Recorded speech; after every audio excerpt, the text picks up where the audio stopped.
Hello everybody, this is Mr. Henry. I want to start off by apologizing for not being physically available on back to school night. The Moore League sets our schedule for girls golf and we have a varsity match against Milliken today. And that's why I'm not available for back to school night.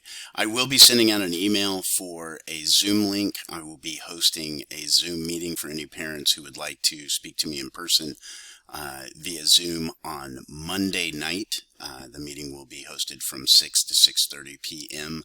on Monday night. I believe that is October 9th. So I will be sending that email out via Canvas, so keep a lookout for that link. I'm happy to meet with anybody, or if that time doesn't work for you and you would like to schedule another meeting with me, please send me an email via Canvas, or in my email box is phenry@lbschools.net, and let me know a time that works better for you. I would love to get to talk to you. Once again, sorry I can't be here tonight. The Moore League sets the schedule, and we have to play when the golf courses give us our times. All right, for those of you who want to know how my class works, I just want to give you a brief tour of how I set up Canvas. Right now we're looking at my AP Research class. I have 4 sections of AP Research and I have 1 section of AP Seminar. And I set the courses up exactly the same way, but I'll give you a tour of both of them. What you'll see on my Canvas page is that the home page, which is what you're viewing right now in Student View, will have the most recent announcements. I am going to post a daily announcement for the courses to let the kids know what's going to happen in class. Not only does this help them get an idea of what we accomplished in class, but it also helps those kids who can't be present. A lot of our students this time of year, they're traveling for college visits. We've got a lot of athletes doing recruiting visits. We have a lot of kids traveling for sports. Or we have kids who are ill. So I want to make sure that in the announcements, anybody who's missing class knows exactly what we covered and knows the steps to complete the work. So I'm going to click on the announcement for today, Thursday, 10/5. This is going to cover my classes for my even period or my odd periods today. And then we're going to take a look at what the instructions say to do. It's going to be numbered so the kids know the order in which they need to complete the tasks.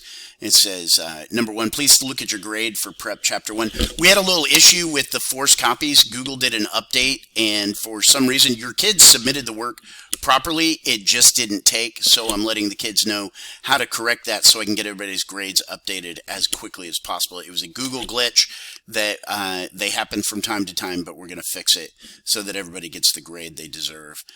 Then number 2, we're going to be looking at working on our annotated bibliography activity. The kids have been working diligently on this, but we're going to talk about one of the challenges that's been coming up about looking for research methods and data gathering tools. And then they're going to complete a Google form to let me know about the potential research gaps that they're doing, and they just need to complete that before the next class period. And then letting them know that I changed the due date. Usually we have a discussion post each week. Usually it's looking at student samples of work. This week, though, because we have been working so diligently on the annotated bibliography activity, and because Thursday was a minimum day, so we lost some class time, I took away the discussion post for this week so the kids didn't feel overwhelmed. But once again, the purpose is not just for you to know what we're doing on this day, but for you to know that each and every day throughout the school year, the kids will know exactly what's covered in class. And then you can see here from the blue, these links would take you directly to the things I'm discussing about. So for example, if I click on the annotated bibliography activity, it's going to take me to that activity and all of the instructional materials that go along with that particular activity. So parents, if you're following along at home as observers, if you just click on the links, you'll be able to see the work that the students are doing. Once again, I find all that from the home page. Once again, in Seminar, in Research, and even in my golf class, everything is set up exactly the same way, letting the kids know what the expectations are and letting them know how to find the work. If you need to find any additional materials for my class, if you just scroll down the home page, you'll see that there's a link to all of the daily announcements. There's a link to course modules. We're currently in Chapter 2 course module. There's also a link to my syllabus if you would like to see a copy of my syllabus. I have the same syllabus for my seminar and research classes. You want some tips for how to navigate Canvas in my particular class? There's an instructional slideshow here to help you with it. And then also a slideshow on what are the secrets to success in my class. And I'd like to spend a couple of minutes here because I do want to make sure that all of my students are successful. And I define success in them getting the grade that they would like to have. Last year, 85% of my students received an A in AP Research and 82% received an A in AP Seminar. And I think that by putting this things in place to help them succeed, they should all be able to achieve those goals. So what are the secrets to success? Once again, I want them to be successful not only in my class, but when they leave here. Our research kids next year, they're going to be out on their own in college, and I want them to take away some of the keys to success that will help them, whether they're going into a professional world or going into academia next year. So how do we do that? One, it sounds simple, but read the instructions. A lot of times kids want to skip that part and then they ask questions. I just always recommend that they go back and read the instructions carefully.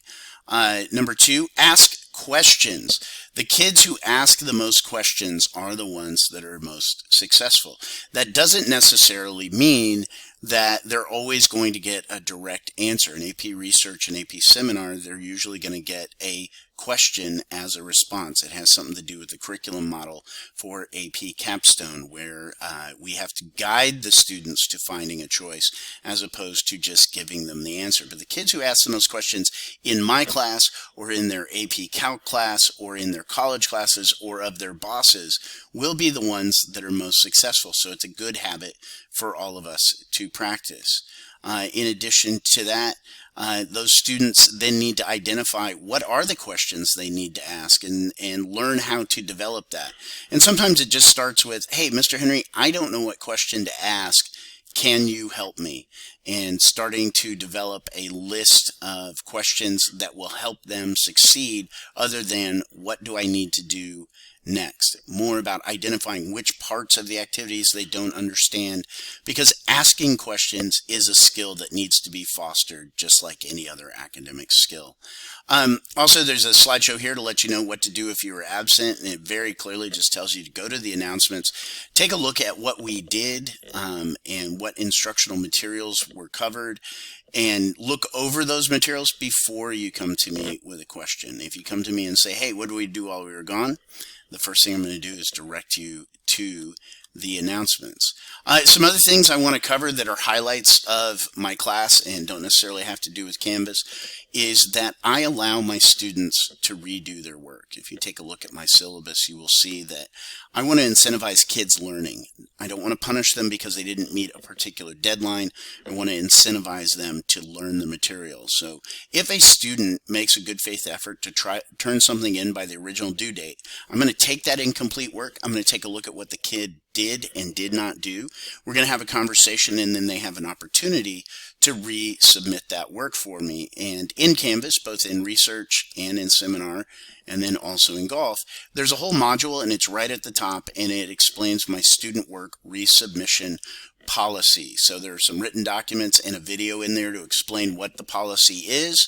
And then there's the actual assignment where the kids will submit their reflection and their new version of their work. And then there's some instructions for resubmission of discussion posts because there's a couple of technical details that they need some help with there. But if your student is struggling in class and does not have the grade they want to have, start off by asking them whether or not they've looked at this resubmission policy and whether or not they've taken advantage of it. Some of them have. I know I have some resubmissions in there that I need to go and grade over the course of the next week, but you can see that in Canvas. So if your student says they resubmitted it, you can just look in Canvas and see that it's there. Your student has done what they are required to do. Now it's on me to get caught up by the end of next week. But I want to make sure that everybody knows that this policy is in place so that your kids can learn the material. I'm not just going to hand out A's. They're going to work for it. They're going to have to demonstrate that they have learned the skills that we were practicing in class. But I want to make sure that just because they had a bad week in September, they can't get an A in January. Sometimes those things happen. Sometimes they get overwhelmed. Sometimes they have too much schoolwork. Sometimes they have too many activities. And so they might have a week where it's really difficult to complete their work. As long as they turn in something for that incomplete work, so I can say, okay, you tried to meet the deadline, then we can have a conversation, and I will let them resubmit during the next module. So if you have any questions, there's a longer video right there at the student work resubmission policy explained, and that is in my Canvas course for research and for seminar. I don't want to drone on too much longer. I know many of you are very, very busy people. I just want to remind you that you can get in touch with me, and the fastest, most effective way to get in touch with me is via email, either through the Canvas inbox or through Synergy, or just direct email at phenry@lbschools.net. All right. I look forward to hearing from all of you and having a successful year.